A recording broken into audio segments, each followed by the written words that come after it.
cooperación inclusiva, en la cual se considere la participación de todos los países sin excepción en el sistema de Naciones Unidas, como el caso de Taiwán, que ha demostrado su compromiso con la salud pública global en concordancia con el principio de universalidad. Reiteramos que el Paraguay, desde el inicio de la pandemia, ha depositado su confianza en el sistema multilateral y creemos que, para que esta apuesta siga siendo sólida, los compromisos deben ser honrados de forma equitativa y las experiencias exitosas de todos los países deben ser tenidas en cuenta. Señoras y señores, tenemos desafíos de gran relevancia para la salud global. Hemos asumido la responsabilidad de trabajar en la creación de un nuevo instrumento internacional sobre prevención, preparación y respuesta ante emergencias sanitarias, que será desarrollado más adelante, y el cual debe contemplar las desigualdades estructurales de los países con diferentes niveles de desarrollo, respetando la soberanía. 20 seconds above the time, so if you could be quicker, please. Yes.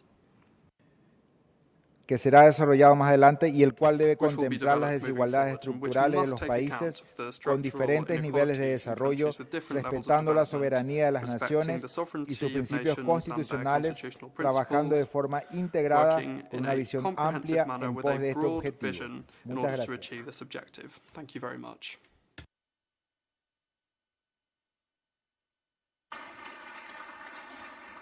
Thank you to the delegate from Paraguay. I now give the floor to the delegate of Australia, and I invite the delegate of Hungary to come to the rostrum, please. Good afternoon, Your Excellencies, Director General Dr. Tedros, and distinguished guests.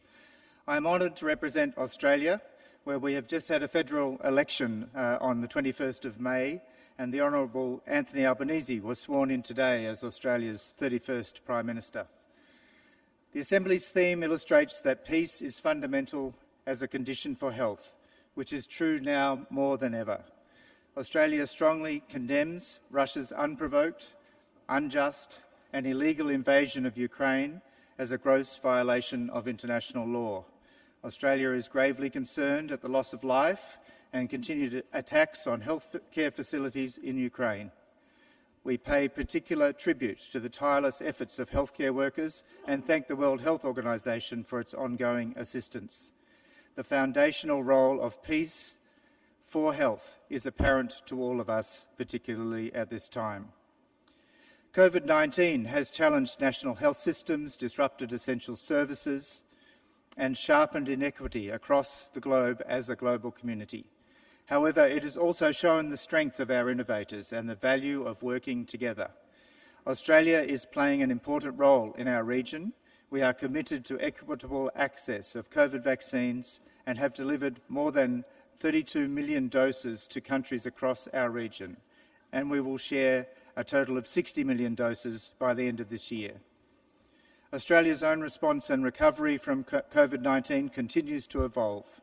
Our initial aggressive suppression strategy was focused on stopping the transmission of the virus and boosting healthcare system capacity.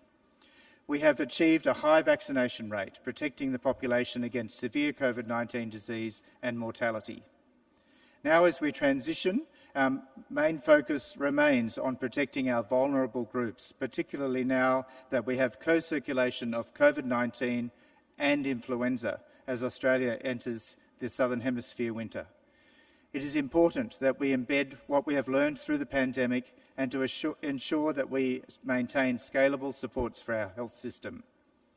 To advance this and strengthen international collaboration, Australia will be establishing our own Centre for Disease Control, bringing together the critical elements of our healthcare system to better prevent and respond to future disease risks.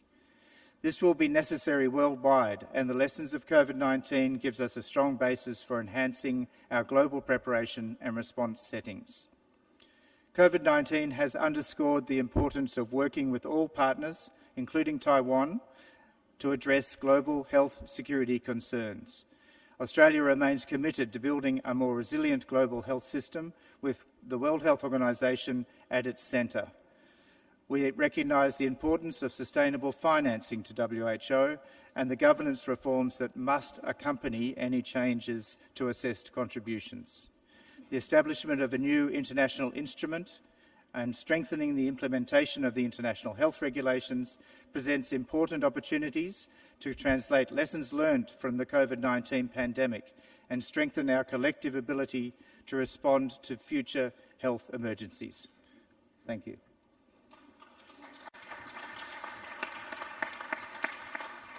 Thank you.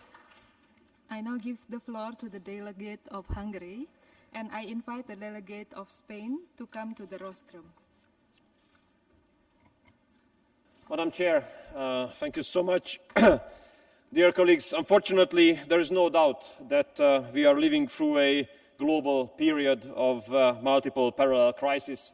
The war in Ukraine, the pandemics, the economic crisis and the migratory pressure from Africa and some Asian territories are strongly interlinked with each other. And basically, we can see them forming a vicious circle. We speak less nowadays, unfortunately, less about COVID, although we all know it's still there, and there are still some regions of the world where this challenge has not been overcome yet. That's why Hungary continues to take its fair share in global protective measures and in line with the advice of the Director General, meaning equal access to vaccines globally. We transferred already 7 million jabs of vaccines to certain countries who needed that. The war in Ukraine, Madam Chair, poses many threats on us regarding healthcare. Since Russia and Ukraine are among the largest wheat and grain exporters, we all know that if they cannot export as much as they used to, starving will start in already fragile and poor African regions.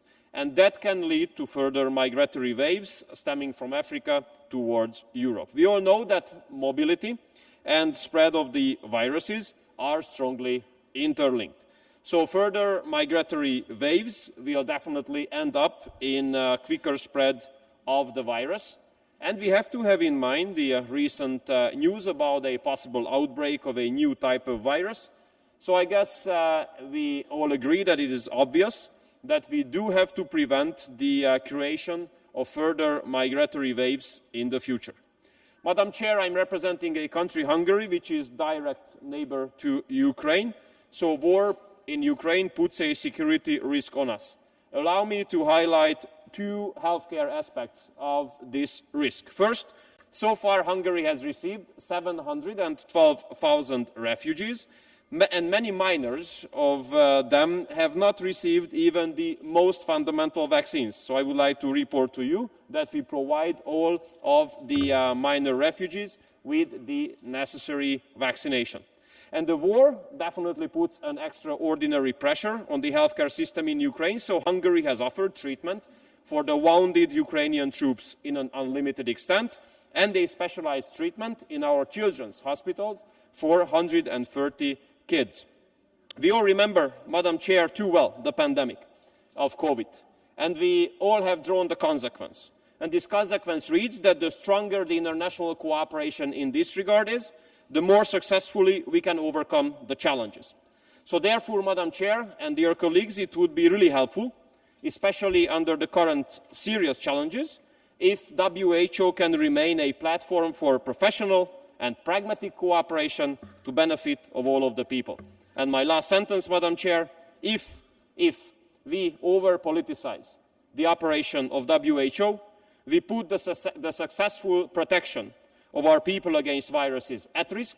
So with over-politicization, we put lives of the people at risk, and we have to avoid that. Thank you so much for your kind attention. Thank you to the Delegate of Hungary. I now give the floor to the Delegate of Spain, and I invite the Delegate of Portugal to come to the rostrum.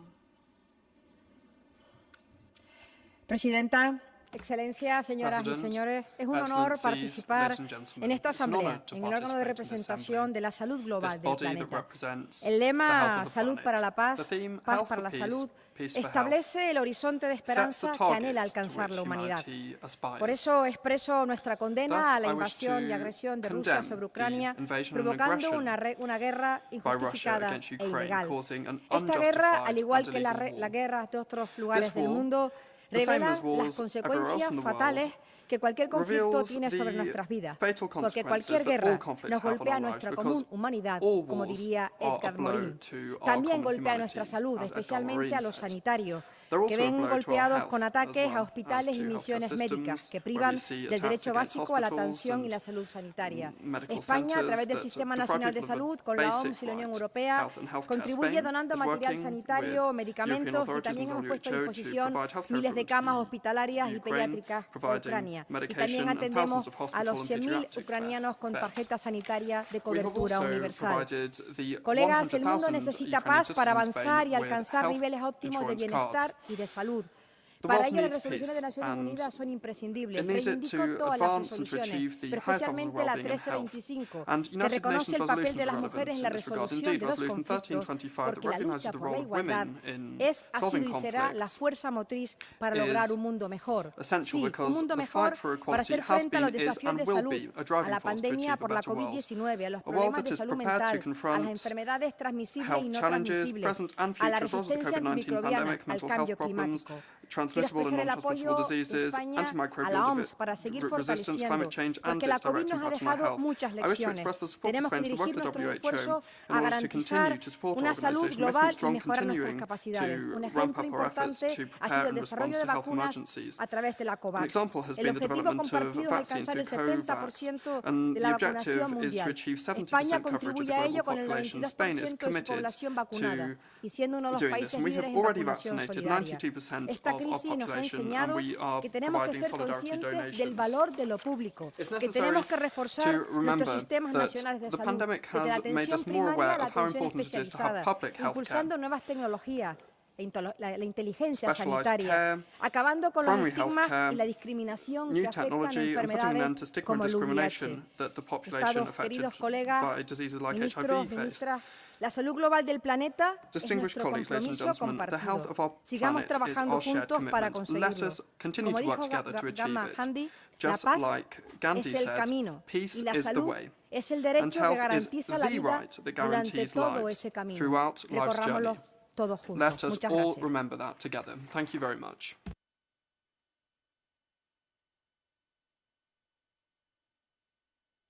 Thank you. I now give the floor to the delegate of Portugal, and I invite the delegate of France to come to the rostrum.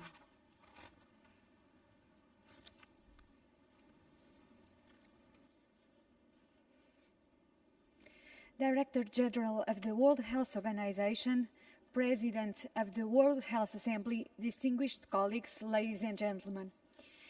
There is an undeniable interdependence between health and peace. As set forth in the Ottawa Charter for Health Promotion, peace is one of the fundamental conditions and resources for health. Times of conflict cause social and economic disruption and extend far beyond the immediate casualties. Health systems struggle to keep providing the best access to health to everyone, both on the conflict ground and in the host countries affected by displacements.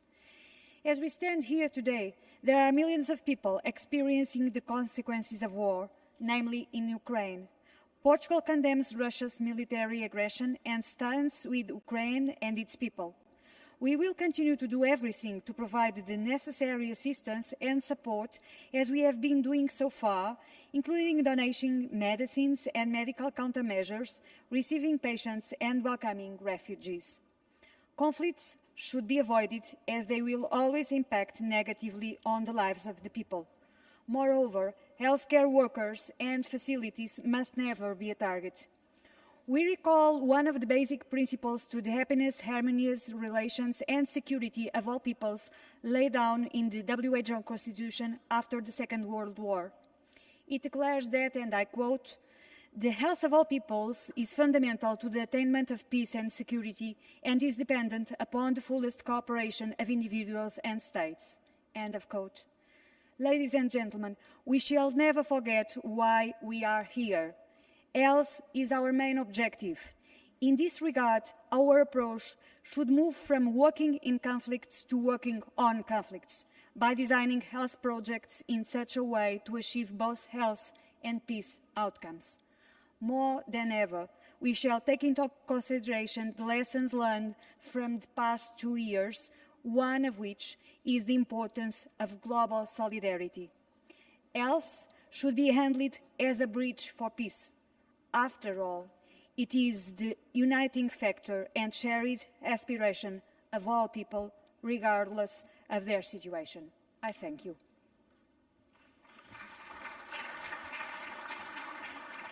Thank you. I now give the floor to the delegate of France, and I invite the delegate of Argentina to come to the rostrum.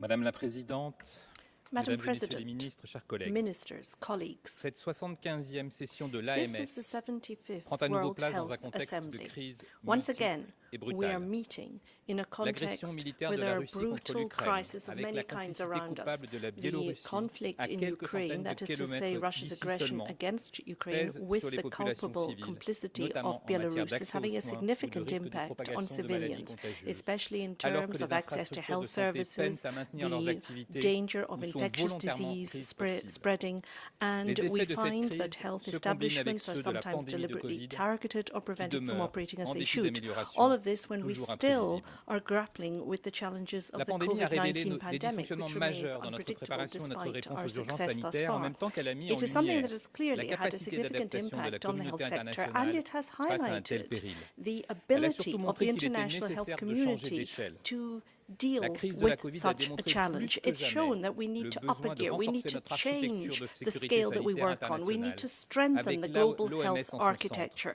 And we en need to ensure promouvant that un accès WHO remains universel at et the heart équitable aux of that produits de santé. architecture. We Il need est to évident promote aujourd'hui qu'un meilleur equitable financement de access la to santé health mondiale, products. de Clearly, l'OMS better et de la financing of préparation et de global la réponse health, aux pandémies of est WHO, and of indispensable, pandemic tout comme la preparedness formation des is professionnels de santé. vital today. Cette Also, we need to profonde invest in the refonte doit nous training permettre of collectivement health d'être plus staff réactifs, and health efficaces et plus professionals. transparents et inclusifs This must allow à us to l'égard de be more efficient, populations more et des parties transparent, and prenantes more et de inclusive répondre ainsi in terms of aux the people we besoins seek to serve, de bringing on redevabilité board bien all compréhensibles exprimés par les stakeholders, citoyens du monde. and of course C'est à ce understanding titre que la France what soutient people une want approche us to do inclusive and de what la they santé rightly mondiale expect us to be dans able to l'intérêt de do. la We need communauté an inclusive internationale. approach to global health Nous within the regrettons international community. l'absence de Taïwan We à cette regret 75e the absence of Assemblée Taiwan mondiale de la at santé. this Nous 75th avons besoin World Health d'engagements Assembly, clairs bearing qui that in permettent de mind. répondre à toutes We les have a clear problématiques mises en commitment. lumière par les That maladies is to say, infectieuses our émergentes de ces commitment dernières décennies. is to Il nous respond faut to all of the adapter le challenges RSI, raised le by premier pilier de emerging cette réforme diseases impérative in de notre recent architecture de decades. sécurité We et need de to santé strengthen mondiale. the Nous devons IHRs, intégrer the les main nouvelles tool données we de la have science. in our Il y a arsenal. 20 We ans, also need to l'intrication des integrate all problématiques de santé scientific humaine, developments animale and et innovations environnementale in our n'étaient pas aussi thinking. claires qu'aujourd'hui. A few years Le ago, RSI a the été environmental conçu, n'a pas été impacts conçu pour prendre en of compte cette approche une what seule is going santé, on in our world on fermement health were défendue par not la as France clear par as le they biais are de la today. They're création very clear du now, panel however, and d'experts France de is haut very niveau, much aware of Une that, seule and we santé, support the et du establishment of lancement the One Health d'initiatives comme high-level Trésor. panel, and we have Nous launched a savons number désormais of que les significant interactions entre la initiatives. réduction de la We very much biodiversité, hope that le recul des interaction espaces naturels, la of the pression work sur les done on écosystèmes biodiversity, constituent de ecosystems, véritables and fabriques de health pandémies. will Ce allow nouveau us regard sur les together causes et to vecteurs create des a kind of épidémies nous nexus oblige that à can penser autrement. prevent future Même pandemics révisé, le emerging. RSI ne suffira pas Even pour after anticiper revision, et however, the éviter une IHRs will prochaine not be crise. enough C'est la to raison pour prevent laquelle la France a soutient crisis in the vigoureusement future. un Therefore, nouveau traité France sur les strongly pandémies, supports the idea of deuxième having a pilier new essentiel de la pandemic réforme treaty. de This would be l'architecture a second multilatérale de key santé. pillar Nous of souhaitons, the avec de reform nombreux that is pays, underway qu'il soit in the health sector juridiquement today. contraignant et We qu'il would soit like to l'occasion see de a renforcer legally la binding redevabilité des treaty États parties. that would Nous truly attachons aussi la plus enhance haute the importance à la tools that we création have. d'une nouvelle commission du Conseil We exécutif also support the idea of consacrée having aux a new urgences. committee under Nous the soutenons aegis l'examen de of the préparation du EB, centre focusing on sanitaire health universel emergencies. en We impliquant need to tout le strengthen our gouvernement des pays architecture participants. by Ce involving mécanisme all d'évaluation stakeholders, permet all d'insuffler governments, une and we formidable believe that an dynamique evaluation politique pour mechanism would comprendre also be a ce qui peut very être good step amélioré forward, so we localement could better afin understand what can be improved, and we can therefore be better prepared to deal with health emergencies in future. We believe that if we take a collaborative approach, respectful of all, then we can truly enrich our discussion and make significant progress.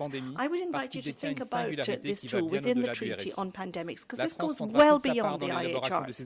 We fully understand that crafting these new instruments is important, and we will do that because we are deeply committed to the coherence of the international system and deeply supportive of WHO.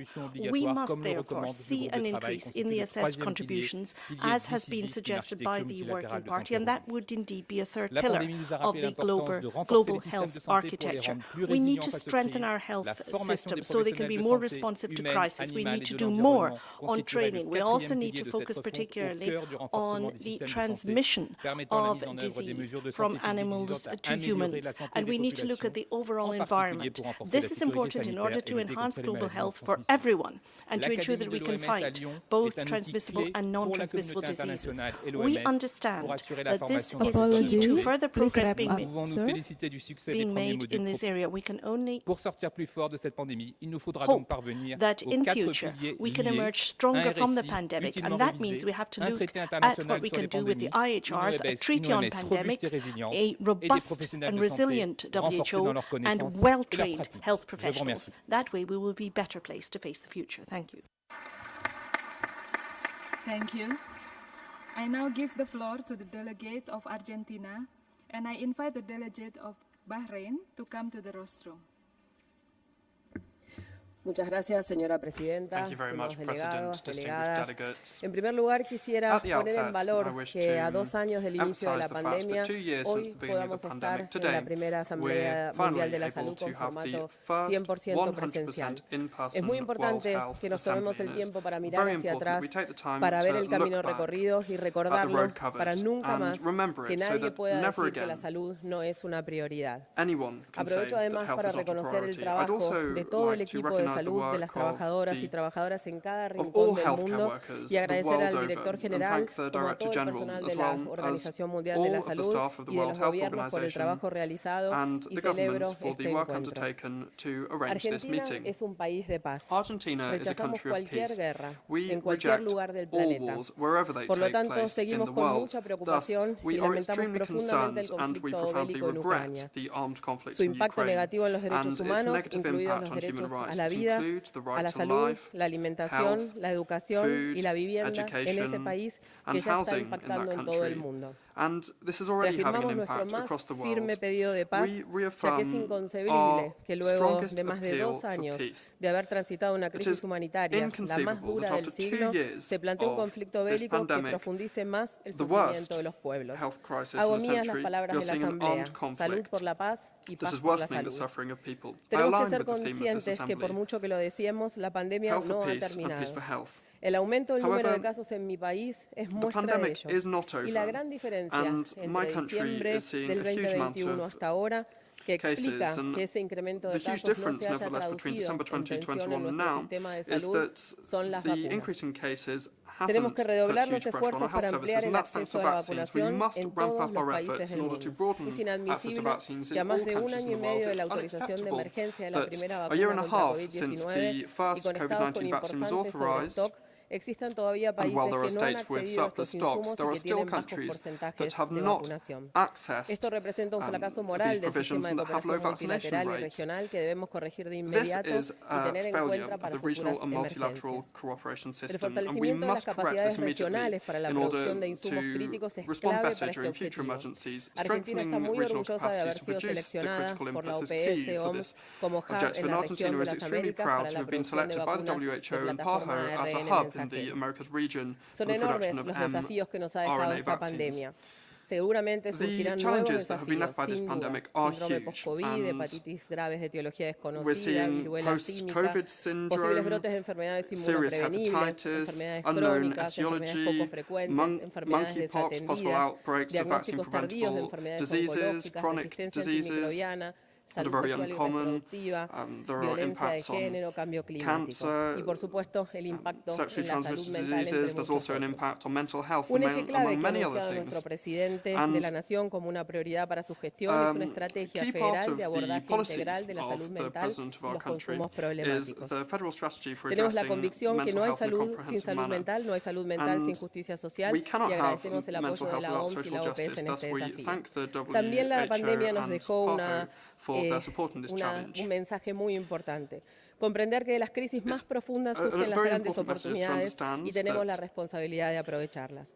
La integración del sistema de salud constituye una prioridad para nuestro presidente Alberto Fernández, con el objeto de que cada argentino y cada argentina accedan en forma equitativa a prestaciones de calidad independientemente de dónde vivan y de qué cobertura social tengan, haciendo más eficiente el sistema en su totalidad, incluyendo una política de medicamentos acorde a la situación actual.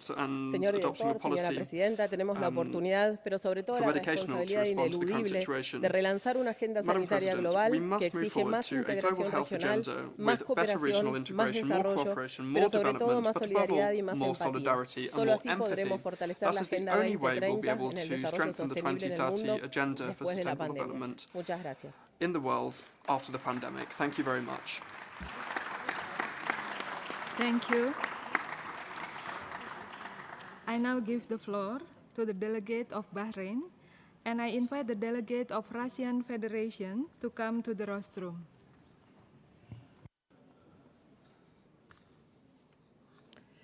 السيد الرئيس، معالي المدير العام لمنظمة الصحة العالمية، أصحاب المعالي الوزراء ورؤساء الوفود المشاركة، سيداتي وسادتي، طاب مساءكم بالخير. في البداية اسمحوا لي أن أهنئ سعادة الدكتور أحمد روبيل عبد الله على انتخابه رئيساً لأعمال هذه الدورة، والتي بلا شك ستحقق نجاحاً كبيراً. كما أود أن أهنئ المدير العام الدكتور تيدروس أدهانوم غيبرييسوس على قيادته للمنظمة خلال جائحة كوفيد-19، والتي انعكست ثمارها من خلال التحديات التي كان بالإمكان أن تحد من استجابة الأنظمة الصحية العالمية أو تؤثر سلباً على تقديم الخدمات الصحية أو تعيق بلوغ الأهداف الإنمائية للألفية. إن العلاقة بين الصحة والسلام هي أمر جلي لنا جميعاً، فنحن نعلم أثر النزاعات المسلحة والعنف وتسببهما في الوفيات والإعاقات الجسدية والعقلية وتعطيل النظم الصحية وسلاسل التوريد الطبية وزيادة الأوبئة والنجاعة. فالسلام هو أول ما ورد في قائمة الشروط الأساسية للصحة بدون أن يكون بالإمكان تلبية الاحتياجات البشرية. We need peace if we are to have health. Without peace, we will not be able to meet the humanitarian needs that exist today, nor to provide appropriate healthcare services. Peace and health then go hand in hand. We therefore, as world leaders in the area of health, must work through equity and integration programs to ensure that we can promote peace also. It's important to promote human rights, to forge partnerships that can allow us to overcome the inequalities and inequities that exist in the world today. Madam President, Bahrain has taken a number of steps to ensure universal health coverage at national level. We have put in place a number of relevant initiatives, and we have also sought to develop our capacity to combat risks. We want to do more to save lives and to promote peace, and we have indeed set up the Ahmed Center for Peaceful Coexistence. الذي يهدف لنشر رسالة السلام كأساس للعلاقات الدولية وتعزيز قيم التعايش السلمي. وأكاديمية محمد بن مبارك الخليفة للدراسات الدبلوماسية الهادفة إلى بناء قدرات الممارسين الدبلوماسيين في هذا الشأن. في ختام كلمتي أود أن أشيد بمبادرة الصحة العالمية من أجل السلام المعروضة على جدول الأعمال الجمعية، وأن أدعو كافة الدول إلى تبني أدوارها وتسخير أدواتها لتحقيق الصحة والسلام معا. كما أود أن أؤكد على أهمية to do our utmost to ensure that peace can prevail throughout the world. And that is important also for health. We need to draw the lessons that can be learned from the COVID-19 pandemic so we are better prepared to meet the next pandemic. Any kind of appropriate response has to start with good and transparent communication, especially when there are health emergencies, for instance, hepatitis or the monkeypox issues that we're dealing with today. Thank you. I now give the floor to the delegate of Russian Federation, and I invite the delegate of Israel to come to the rostrum. Уважаемый генеральный директор, Director General, Madam President, dear colleagues, the countries of this world, by their collective efforts and with a coordinating role being played by WHO, have been able to overcome the acute phase of the pandemic. We're now in the recovery phase. And a graphic example of that is the fact that we're meeting here in person today. Health systems weakened by the pandemic need to be re-established as quickly as possible. That is a process that, very regrettably, is sometimes made more complicated by political disagreements both between countries and within countries. And that may manifest itself in the militarization of civil conflicts, which has an impact on people's ability to access health care. We see WHO as a reliable partner in ensuring access for people affected by conflicts to health services on an equal footing and in the fullest possible format. We believe that more than ever we need to abide by the principle no one should be left behind. However, we are deeply concerned about recent incidents of politicization of the work of this organization and a deviation from the principle of impartiality in its work. We therefore call upon the DG not to allow WHO to be transformed into a political platform and to act in strict compliance with WHO's charter. If we are to overcome the challenges we face, WHO needs sustainable financing. We welcome the arrangements reached on the gradual increase of assessed contributions and the reform process, but this must be included by reform of the global health architecture based on consensus, transparency, and impartiality. Developing a new international instrument within WHO on pandemic response, as well as appropriate amendments to the IHRs, should not infringe on the sovereign right of countries to adopt a set of measures that they deem appropriate for response to emergencies in their countries. We know that the IHRs are an instrument for preparedness and assistance, and they cannot be used for external assessment or monitoring of the epidemiological capacity of states. The pandemic is receding, and that means that we're now able to focus on a number of issues that sadly have not been paid the attention they deserve until now. I'm talking about things like prevention of communicable and non-communicable diseases. We welcome the instruments developed by WHO in this area. For instance, the plan on the Global Coordination Mechanism for NCD Prevention Control, the Global Strategy for TB Research, and the Global Strategy on HIV infections, hepatitis, and STDs. The Russian Federation is a reliable partner of WHO in working with member states on the prevention of NCDs. We support the functioning of the European Office in Moscow on the prevention of NCDs, and we also provide funding for it. This is a global center where we can share the latest experience we have on developing innovative preventive measures to fight NCDs. We hope in future to continue to be able to support the work of that office in Moscow. Thank you.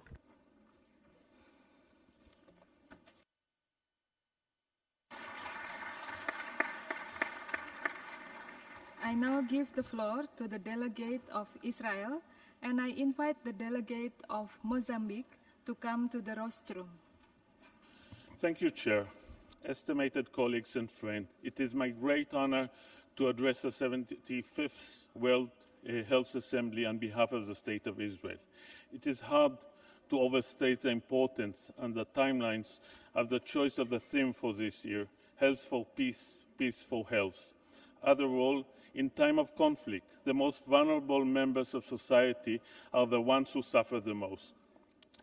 Those already marginalized face more marginalization. Those already disadvantaged face more disadvantage. This role applies to healthcare, perhaps more than anywhere else.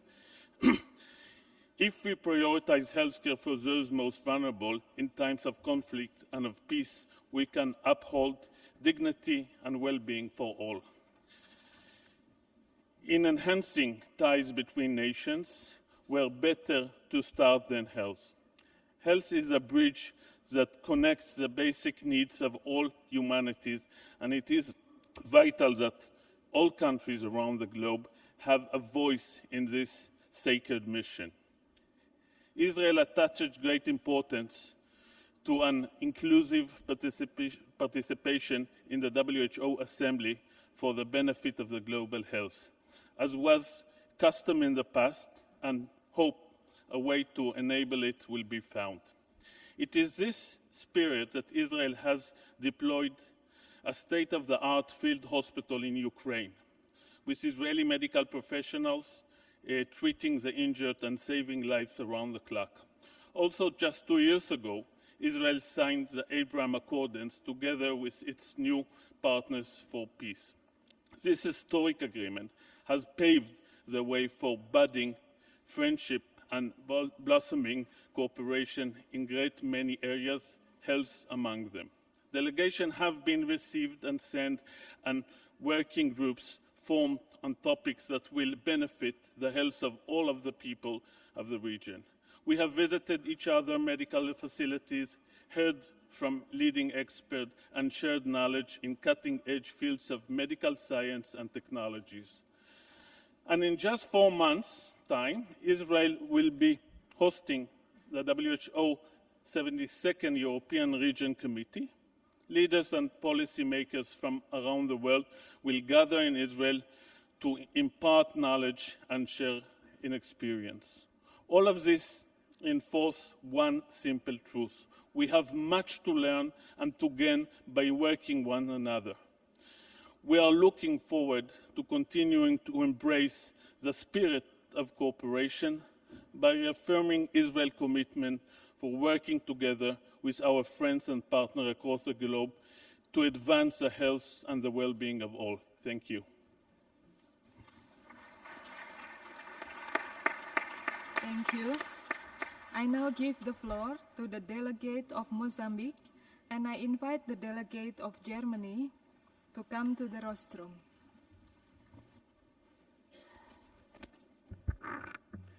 Madam President, allow me to start my intervention congratulating WHO for the leadership toward an equitable and healthier world. The theme of this 75th World Health Assembly is very relevant considering the global advent and escalation of complex conflicts. We are all aware that conflicts, regardless of nature, or whether they occur within or between countries, affect the peace and consequently the well-being of people. Globally, an estimated 1.8 billion people live in a fragile, violent, and conflicting zones. Throughout history, we have learned that countries prosper and develop in periods of peace and harmony, where people work together and collectively to achieve the highest standards of living. The opposite occurs in conflicting environments. The impact of conflict in society is dramatic. Mozambique is vulnerable to natural disasters with enormous humanitarian consequences. In the past 3 months, 95 health facilities were destroyed due to cyclone in my country. In the northern region of the country, 31 health facilities were destroyed due to terrorism in that area. These situations directly affect the health and well-being of Mozambicans. It is our collective duty to contribute on building an environment of peace where health system can be strengthened and can be resilient.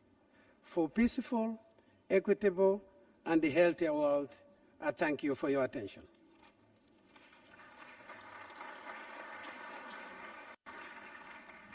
Thank you. I now give the floor to the delegate of Germany, and I invite the delegate of Colombia to come to the rostrum.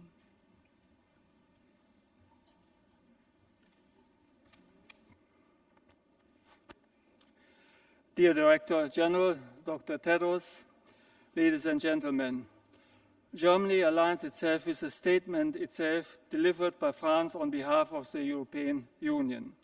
Let me express Germany's full solidarity with Ukraine and the people of Ukraine, as well as my appreciation to WHO and all its staff on the ground for their tireless efforts to mitigate the suffering of the people of Ukraine. Russia's unprovoked and illegal military aggression against Ukraine, including the appalling attacks to hospitals and healthcare facilities, is not only a threat to global peace, but it is a true catastrophe for millions of people. The World Health Assembly needs to discuss the dramatic health consequences of this war and aggression. I welcome the resolution adopted by the Regional Committee for Europe on May 10th in this regard. I call on everyone to support the resolution presented by Ukraine to this Assembly. 5 key principles underlie a strong German engagement in global health. First of all, the global development goals, a human rights-based approach for everyone, the rule of law, multilateralism, including the poorer countries and the middle-income countries, and the central role of the WHO in global health architecture. This year, Germany proudly holds the G7 presidency under the percept progress towards an equitable world. 3 days ago, the G7 health ministers agreed on a truly ambitious health ministers' declaration that will ensure and progress throughout the following priorities. We have 3 priorities which I would like to recommend to you as a G7 result. First, we want to end the COVID-19 pandemic and, more importantly, improve pandemic readiness for future pandemics. Through effective, better coordinated and less fragmented actions, we agree to strengthen our collaborative surveillance and jointly predictable rapid response through a rapid response system with capacities that are always ready to focus on pandemic workforce. In this regard, we have discussed a new pact for pandemic readiness. Second, we want to fight antimicrobial resistance by intensifying activities and taking further urgent action to combat AMR, in particular through establishing surveillance system on AMR and through the One Health approach. And number 3, we want to tackle the nexus of climate change and health by highlighting the role of the health sector for climate adaptation and the need for a more climate-aware healthcare sector planning.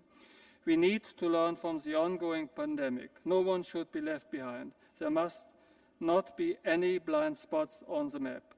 Therefore, we also have to take into consideration and use the experience of all parties and all partners, including Taiwan, looking at Taiwan's successful contribution to tackling the COVID-19 pandemic.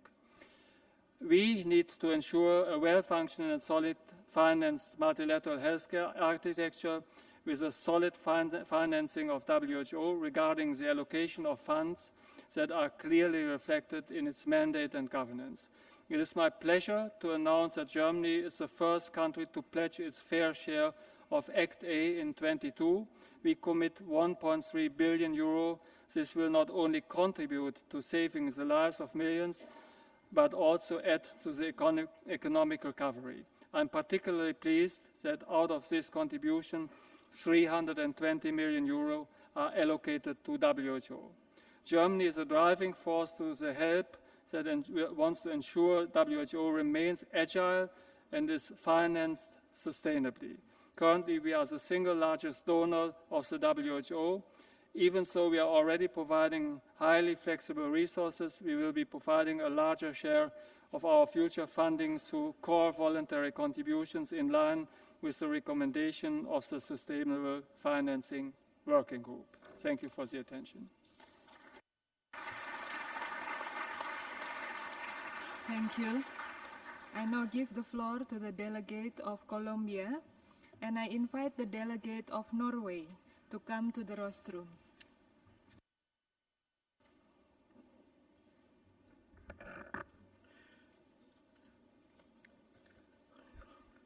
Gracias, señor presidente.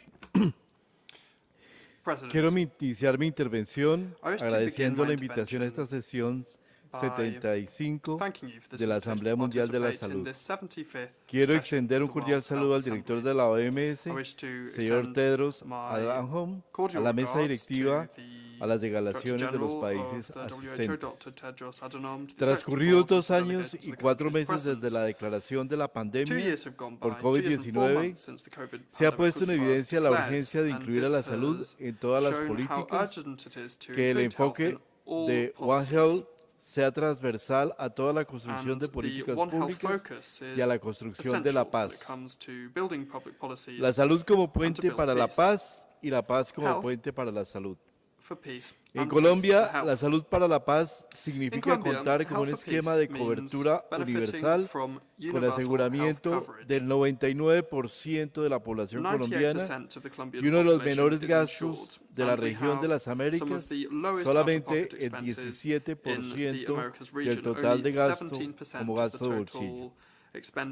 El gobierno colombiano adoptó el Pacto Global para la Migración Segura, para una migración segura, ordenada y regular, y ha sido referente regional de buenas prácticas a través del desarrollo de políticas públicas, implementando un estatuto temporal de protección, un TPS de la población migrante para cubrir hasta 1.8 millones de personas migrantes que actualmente residen en el país.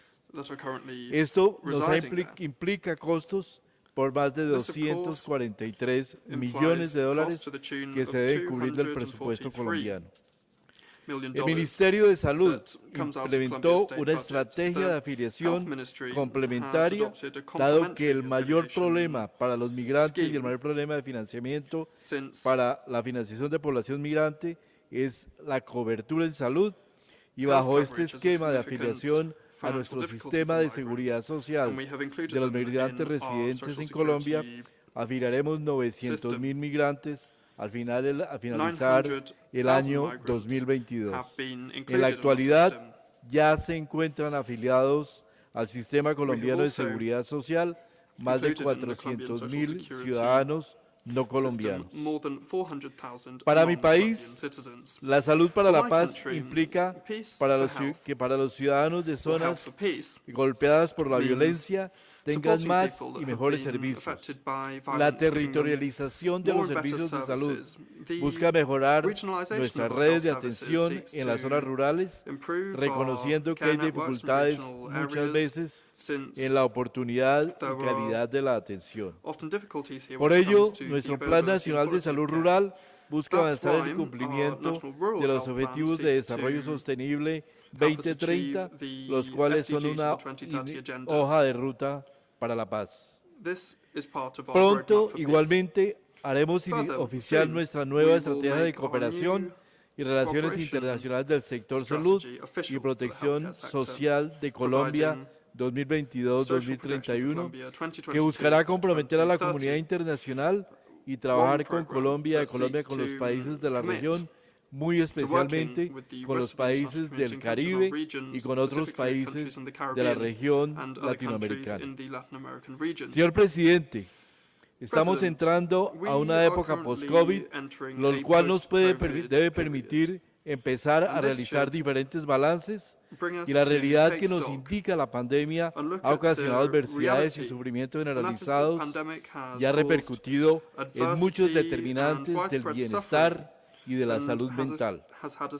Necesitamos avanzar hacia nuevas perspectivas y avanzar hacia políticas de innovación en salud a nivel local, regional y global. Una región tan golpeada por la pandemia y por la desigualdad reclama la modernización de los principales mecanismos multilaterales de salud, incluyendo la Organización Panamericana de la Salud, para que ayude a los países a superar las diferentes contingencias y riesgos de salud desde el punto de vista de lograr el bienestar de las poblaciones de la región de las Américas. Señor Presidente, quisiera poner a disposición de todos los representantes de los diferentes estados la experiencia de Colombia en la superación del conflicto armado y el papel que desde el sector salud jugamos en la construcción de la paz y el manejo de refugiados en un ámbito amplio de construcción y consolidación de la región andina de Sudamérica y Centroamérica como áreas de inmediata integración para el desarrollo de nuestros sistemas de salud. Hoy que el sector salud ha recobrado la importancia que merece, es momento para que la construcción de la paz le demos el lugar que se merece en toda la consolidación del sector salud en el mundo. Muchas gracias, señor Presidente. Thank you very much, President. I now give the floor to the Delegate of Norway, and I invite the Delegate of Cuba to come to the rostrum. Director General, Excellencies, colleagues. Since this is my first Health Assembly, I'm grateful that we can meet now in person. I only wish we could meet in happier circumstances. The theme of this this general debate, is more relevant than ever. Over the last months, millions of Ukrainians have been marked forever by the horrors of war. Words can hardly describe the suffering caused by Russia's unprovoked, unjustified invasion of Ukraine. Let me be absolutely clear. Ukraine and its people have Norway's full and unwavering support. We condemn Russia's aggression in the strongest possible terms, including deliberate attacks on civilians, healthcare facilities, and health workers. These are flagrant violations of international law. We demand the respect for and protection of civilians and civilian infrastructure, including health personnel and health facilities. Ladies and gentlemen, even before Russia's invasion of Ukraine, we were in a period of suffering and a critical time for global health and for the WHO. The coronavirus has now held the world in its grip for over 2 years. We are off track to meet the Sustainable Development Goals. The gap between humanitarian funding and need is growing. In the Democratic Republic of Congo, WHO employees have exploited the people they were meant to protect. Crises test our commitment to our values, our principles, and our unity. The people we represent have good reason to demand that we pick up the pace. But I am encouraged that we have agreed that we will negotiate a pandemic treaty, strengthen the international health regulations, and bring WHO's financing on a path forward to sustainability. I am also encouraged by WHO's capacity for handling humanitarian health crisis. Norway will continue our support for these crucial aspects of the WHO mandate. We now have the possibility to ensure that health is safeguarded by more effective systems, stronger accountability and trust, and by equity, solidarity, and human rights. We expect that the Director General will also seize this moment and ensure accountability for WHO holding the highest ethical standards. We have to consolidate WHO as our effective, accountable, and capacitated leader in multilateralism and an agency that has zero tolerance for misconduct. WHO has an essential role to play to secure health for peace and peace for health.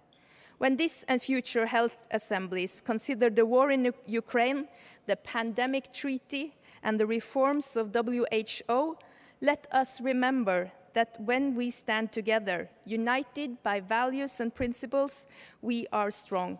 That is what this time calls for. Thank you.